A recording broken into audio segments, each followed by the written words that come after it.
Hello, hi, I am Sangeeta Mishra. Welcome to Aaradhya institute. Aaradhya institute में आप सभी का स्वागत है। तो चलिए, हम लोग के क्वेश्चन 2021 के ख़त्म हो गए थे। अब आइए हम मिसलेनियस क्वेश्चन हम लोग स्टार्ट करते हैं, ठीक है। चलिए देखिए, आज का फर्स्ट क्वेश्चन है आप लोगों के लिए। ग्लाइकोजन का संग्रह शरीर के किस भाग में होता है? बताइए, आमाशय में, छोटी आंत में, यकृत में, पित्ताशय में। तो पूछा जा रहा है ग्लाइकोजन का संग्रह शरीर के किस भाग में होता है? तो ग्लाइकोजन का संग्रह शरीर के किस भाग में होता है? यकृत में होता है, ठीक है। छोटी आंत में पाचन होता है, ठीक है। आमाशय में भोजन पच के कम्प्लीटली जब जाता है तो आमाशय में जाता है। चलिए नेक्स्ट क्वेश्चन देखिए आप लोग। कार्बोज का कार्य है, पूछा जा रहा है कार्बोज का क्या कार्य है? प्रोटीन को अन्य कार्यों के लिए मुक्त करना, ऑक्सीजन का परिवहन करना, हड्डियों को स्वस्थ बनाए रखना, इनमें से कोई नहीं। तो हड्डियों को स्वस्थ बनाए रखने का कार्य कौन करता है? कैल्शियम करता है। कौन करता है? कैल्शियम, ठीक है। और विटामिन पूछा जाए तो विटामिन डी। चलिए, तो कार्बोज का कार्य क्या है? प्रोटीन को अन्य कार्यों के लिए मुक्त करना, ठीक है। नेक्स्ट क्वेश्चन देखिए, स्टार्च क्या है मेरा?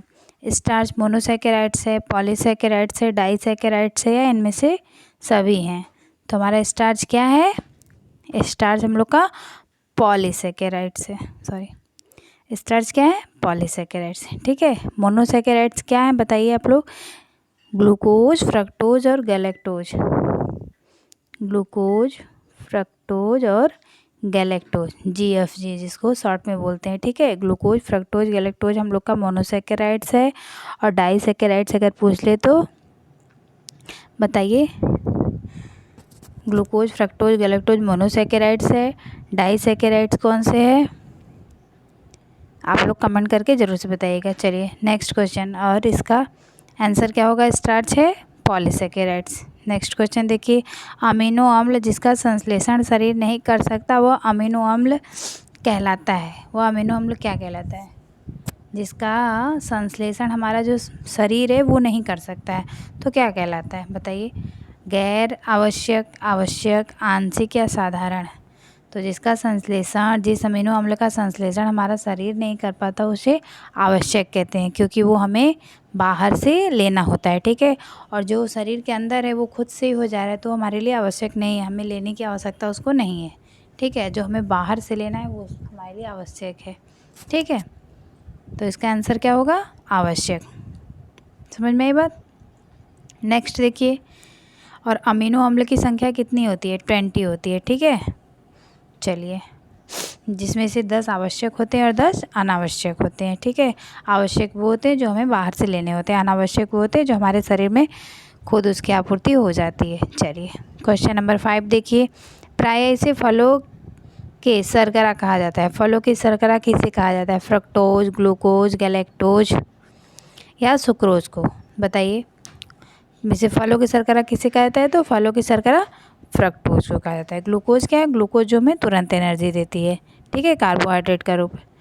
चलिए नेक्स्ट क्वेश्चन देखिए, एक नवजात द्वारा आसानी से ये पाचित होने वाला मतलब पचने वाला, ठीक है, ये रॉन्ग है।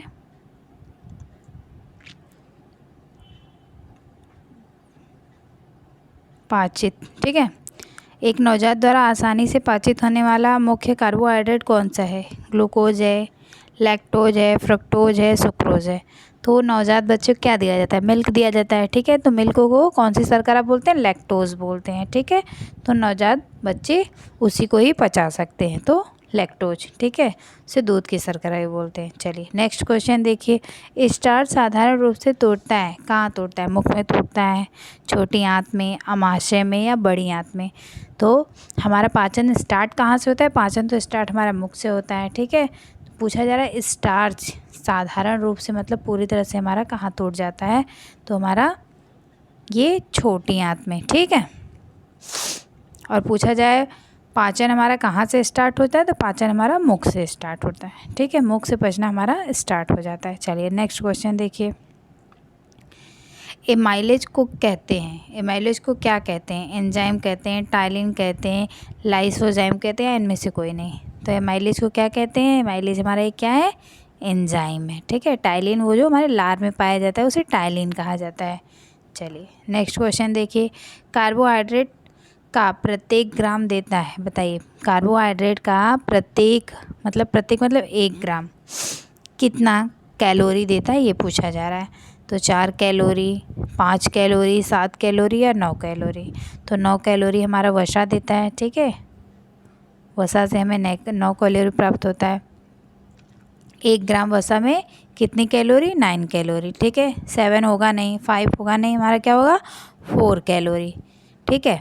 कार्बोहाइड्रेट का प्रत्येक ग्राम 4 कैलोरी देता है। चलिए नेक्स्ट क्वेश्चन देखिए, खमीरीकरण बढ़ाता है, क्या बढ़ाता है, पाचनशीलता बढ़ाता है, विटामिन ए को बढ़ाता है, कैल्शियम को बढ़ाता है, कुल प्रोटीन को बढ़ाता है। तो खमीरीकरण हमारा क्या बढ़ाता है, खमीरीकरण हमारा पाचनशीलता को बढ़ाता है, ठीक है। जब कोई भी खाद्य पदार्थ खमीरीकृत हो जाता है तो हमें डाइजेस्ट होने में आसानी रहती है, ठीक है। डाइजेस्ट आसानी से हो जाता है और हमारे शरीर में पच जाता है। चलिए तो आज के क्वेश्चन यही ख़त्म होते हैं, फिर नेक्स्ट क्लास में मिलेंगे। क्वेश्चन कैसा लगा आप लोग ज़रूर बताइएगा और ज़्यादा से ज़्यादा सब्सक्राइब करिएगा चैनल को। Bye bye, take care.